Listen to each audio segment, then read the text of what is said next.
Welcome to SK குக்கிங்க. இன்றைக்கி நம்ம என்ன பார்க்க போகிறோம்னா ஒரு சிக்கன் ஷவர்மா தாங்க. எப்படி பண்ணலான்றதை பார்க்கலாம் வாங்க. இந்த சிக்கன் ஷவர்மா வந்துட்டு என் பொண்ணு தாங்க பண்ண போகிறா. அது எப்படி பண்ணலான்றதை வீடியோக்குள்ளே போய் பார்க்கலாம் வாங்க. அதுக்கு ஒரு பவுலில் 2 டேபிள் ஸ்பூன் ஈஸ்ட் எடுத்துருக்கோங்க. 1 டேபிள் ஸ்பூன் அளவு சர்க்கரை எடுத்துருக்கோங்க. இப்போ 1 டேபிள் ஸ்பூன் சர்க்கரை போட்டிருக்கிறதுனால கொஞ்சம் தண்ணி ஆட் பண்ணி சர்க்கரையும் ஈஸ்ட்டும் நல்லா கரைஞ்சி வரணுங்க. இது ஒரு பக்கம் ஊறட்டோங்க. ஒரு 20 நிமிஷம் கிட்ட ஊறட்டோங்க. ஊறி பார்த்திங்கன்னா 20 நிமிஷம் கழித்து எடுத்து பார்த்திங்கன்னா அந்த ஈஸ்ட்டும் சர்க்கரையும் நல்லா பொங்கி வந்திருக்குங்க. இப்போ போன்லெஸ் சிக்கன் எடுத்துருக்கேங்க. அதில் வந்துட்டு ஒரு 1/2 table spoon chicken masala, 1/2 table spoon மிளகாத்தூள், 1/2 டேபிள் ஸ்பூன் பெப்பரும், 1/2 டேபிள் ஸ்பூன் ஜீரகத்தூள், சோம்புத்தூள் போட்டிருக்கோங்க.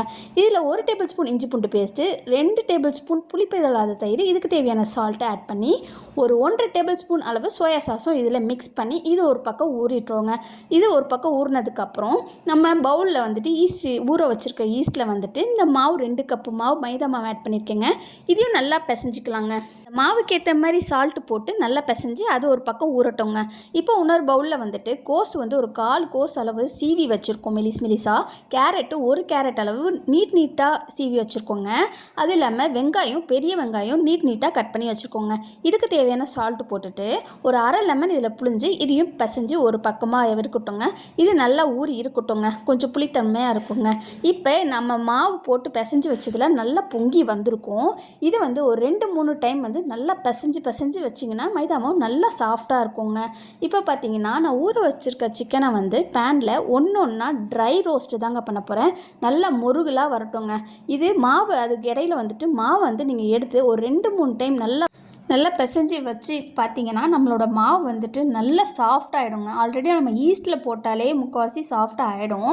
இருந்தாலும் நம்ம ஈஸ்ட்டு போடாமலே நீங்கள் மாவு பிசைஞ்சு 2-3 டைம் இந்த மைதா மாவு ப்ரெஷர் கொடுத்து அழுத்தி 2-3 டைம் பிசைஞ்சு வச்சாலே மாவு வந்து நமக்கு தேய்க்கிறப்ப சாஃப்டாக கிடைக்கும். சாப்பிட்றதுக்கும் நல்லா சாஃப்டாக இருக்குங்க.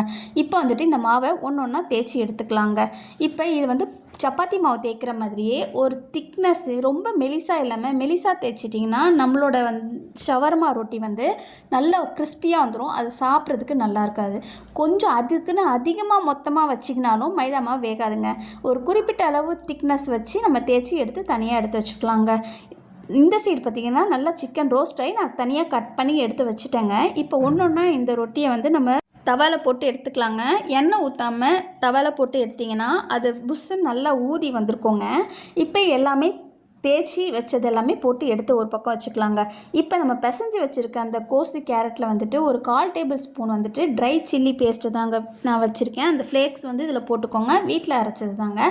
அதை போட்டு இதோட நல்லா கிளறிக்கோங்க.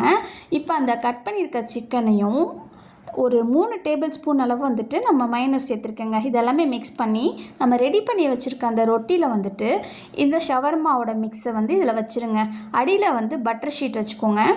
ரோல் பண்ணி இப்போ எடுத்திங்கன்னா நம்மளோட ஷவர்மா சூப்பராக ரெடியாக இருக்குங்க. இந்த பட்டர் ஷீட் வந்து நாங்கள் வீட்டிலே பண்ணதாங்க. இந்த வீடியோ நான் ஆல்ரெடி அப்லோட் பண்ணியிருப்பேங்க. இப்போ நம்மளோட சூப்பராக ஷவர்மா ரெடி ஆகிடுச்சுங்க.